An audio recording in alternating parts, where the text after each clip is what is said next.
with composer Lori Laitman, and first I want to thank you for writing this beautiful piece. Thank you for thanking me.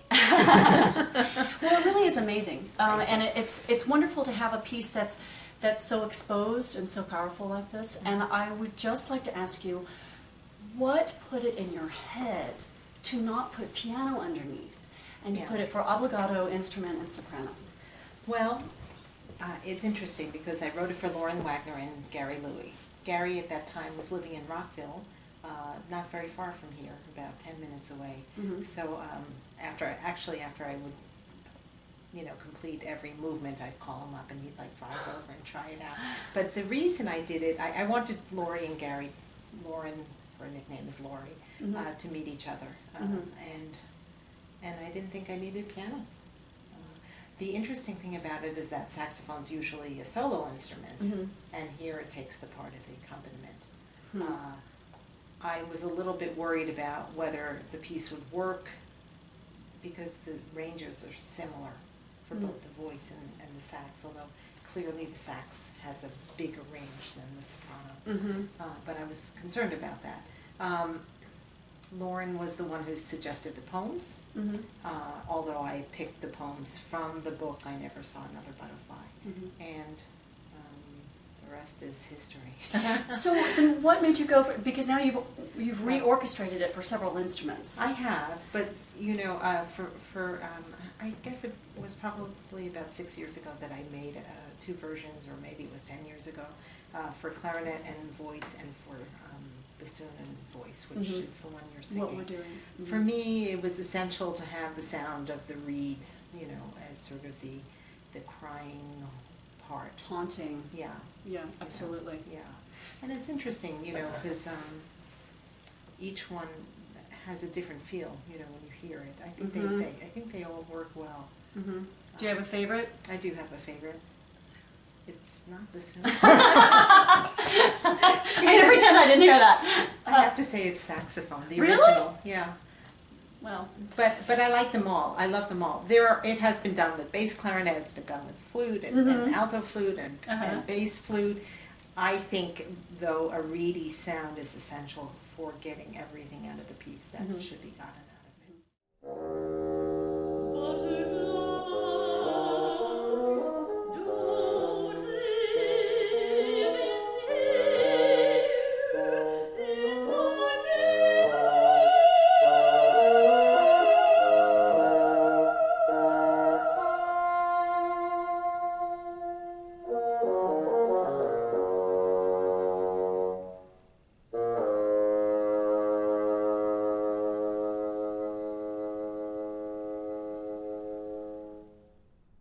I was actually this past January, so a year ago, I was in Prague, and I had sung your pieces once before.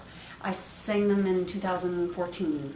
Clarinet bassoonist came to me and asked me if I wanted to sing these pieces, and I was like, Great. yeah.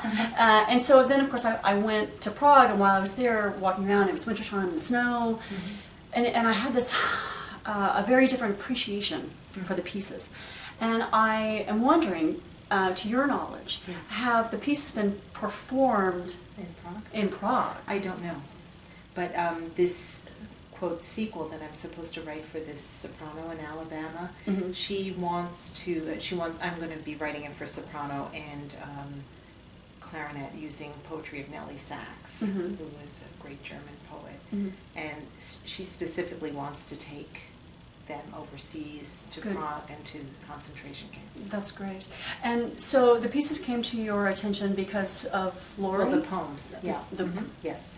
And then when you... And she said, you have to set these poems. When you first read them, did you think they were... when I first read them, Yeah.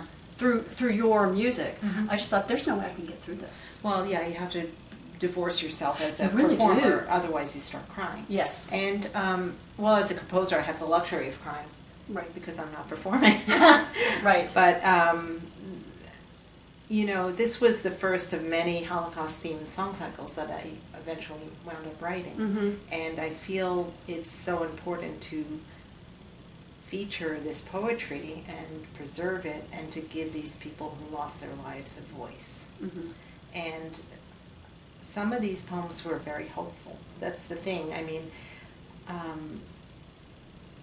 in 2010 I had the premiere of a Holocaust oratorio called Vetom. Okay. Vetom told the story of the boys of Home Number 1 in Terezin. Mm. And it was, my librettist David Mason, my Scarlet Letter librettist, wrote a libretto around the 6 poems I took from the Vetom magazine. These boys who were in Home Number 1, there were about 40 of them in a very small space, had this secret magazine. And Vetom means in the lead in Czech.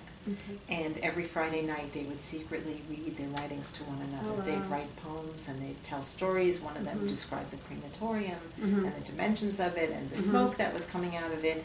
And at the end of the war there was only one boy left alive, Sidney Tausig.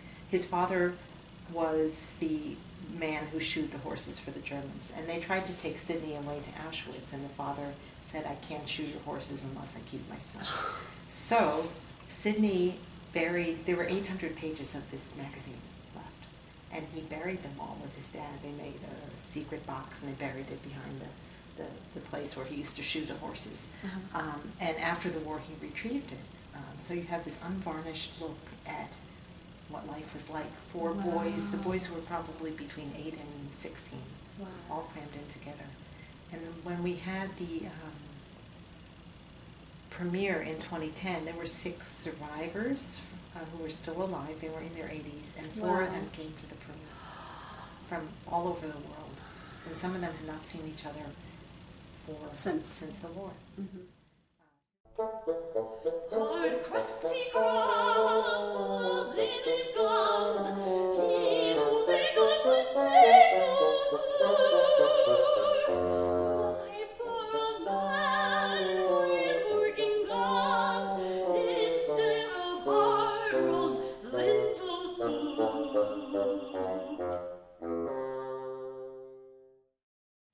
So it's really quite interesting to me where my music and where my poetry has led me.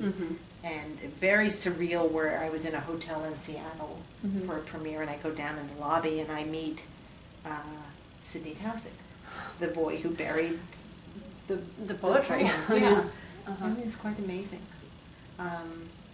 I think in this political climate, the stories are even more important to tell because it can happen again, and it can happen here in America if we're not careful. And my Twitter handle is vocal composer, and since the election, that has taken on a whole new meaning. That's I've great. become very, very vocal. That's wonderful. I used to only tweet very rarely about my music or a concert or something, but now every day I'm busy, busy, busy. Well, it is really amazing how much art and culture we see now today, how important it is to cross these imaginary barriers that we have.